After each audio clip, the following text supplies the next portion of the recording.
Hadis sahih riwayat Imam Muslim. Ada 30 orang yang pernah melihat Dajjal di dalam muka bumi. Pada zaman Rasulullah, ada seorang lelaki namanya Tamim ibn Aus Ad-Dari. Lelaki ini orang Arab, beragama Kristian.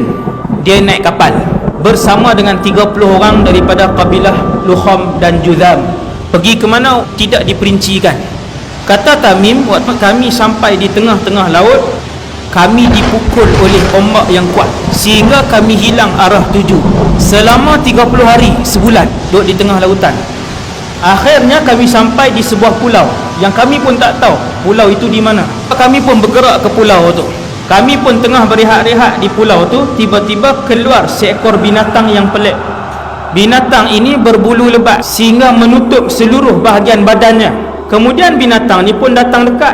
Kemudian dia bercakap, "Siapa kalian?" Kami pun jawab, "Kami adalah pemuda-pemuda Arab Kristian daripada semenanjung tanah Arab." Tamim pun bertanya pada binatang tadi, "Siapa kamu?" Binatang tu jawab, "Ana al-Jassasah." 30 orang ditanya, Jassasah tu apa? Dia tak jawab. Dia kata, di tengah-tengah pulau ada satu orang yang sudah lama menunggu kabar berita daripada orang lain.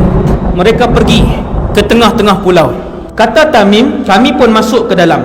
Kami mendapati di dalam itu ada satu orang lelaki, tubuhnya sangatlah besar. Dia bersandar ke dinding gua itu dalam keadaan kedua-dua tangannya dan kedua-dua kakinya diikat dengan satu rantai besi yang tak boleh bergerak. Kedua-dua pahanya dirapatkan ke dadanya. Kemudian lelaki yang berambut panjang itu, kerinting yang sangat kerinting. Lelaki itu bertanya kepada kami, "Man antum?" Kamu semua ni siapa? Kami Arab ni daripada semenanjung tanah Arab, naik kapal, panjang cerita.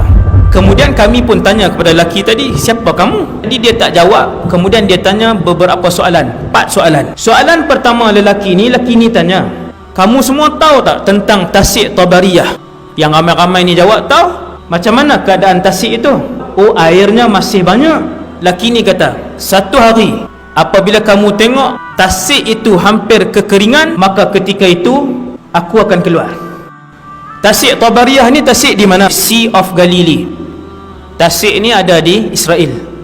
Tuan-tuan boleh tengok Tasik itu hari ini setiap tahun dia mengalami kesurutan. Dia tanya soalan yang kedua, "Bagaimana keadaan ladang Baisan?" 30 orang ni jawab, "Ladang tu masih berbuah, kurmanya banyak."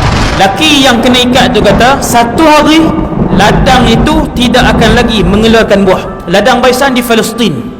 Ladang Baisan 1400 tahun yang lalu dia ladang kurma. Hari ini 2017, ladang tu dah jadi tanah lapang. Dajjal kata, apabila kalian melihat Nakhlu Baisan tidak lagi mengeluarkan buah, maka ketika itu zaman untuk aku muncul telah hampir. 3. Laki yang kena ikat tu tanya, "Bagaimana keadaan mata air Zughar?" Mereka ni jawab, "Mata air Zughar airnya banyak."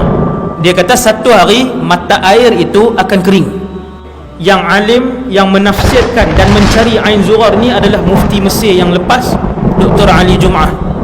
Dia buat kajian dan mereka mendapati Ain Zughar itu merujuk kepada Laut Mati.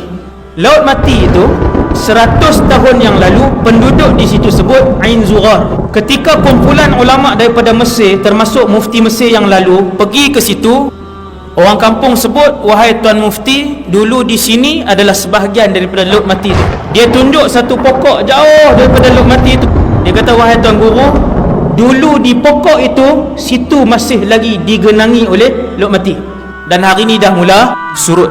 Soalan yang keempat, lelaki ni dia tanya, "Apakah Nabi yang tak pandai membaca dan menulis telah pun diutuskan?" 30 orang ni pun jawab, "Ya, Nabi itu telah pun diutuskan oleh Allah dan dia telah pun berhijrah daripada Mekah ke Yathrib, Madinah." "Adakah dia berperang dan dia diperangi?" "Ya, Nabi itu diperangi." "Adakah dia menang?" Dia pun jawab, "Ya, setiap kali peperangan dia menang." Maka lelaki itu pun kata, "Alangkah beruntungnya siapa yang ikut Nabi. Sesungguhnya," kata lelaki tadi, "hanya kalian sahaja diizinkan oleh Allah untuk sampai ke pulau ini, dan aku yang diikat ini ialah Al-Masih Ad-Dajjal."